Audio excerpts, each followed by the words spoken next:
সিরাজগঞ্জের শাহজাদপুর উপজেলার গালা ইউনিয়নের মাজ্জান গ্রামে পারিবারিক বিরোধকে কেন্দ্র করে এক মর্মান্তিক ঘটনা ঘটেছে।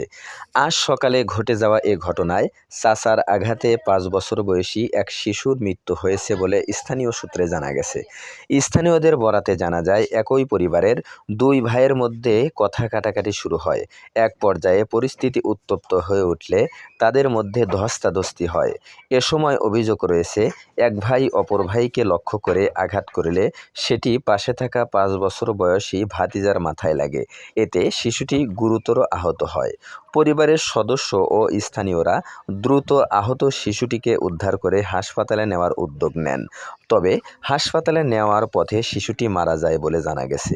এ ঘটনায় পরিবার ও এলাকা জুড়ে শোকের ছায়া নেমে আসে।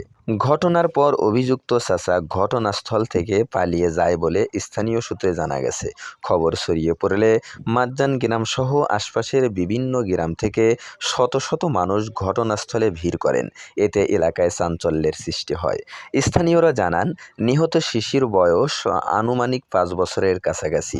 এমন মর্মান্তিক ঘটনায় এলাকাবাসী গভীর শোক প্রকাশ করেছে এবং ঘটনার সুষ্ঠু তদন্ত ও দোষীর আইনের আওতায় আনার দাবি জানিয়েছেন।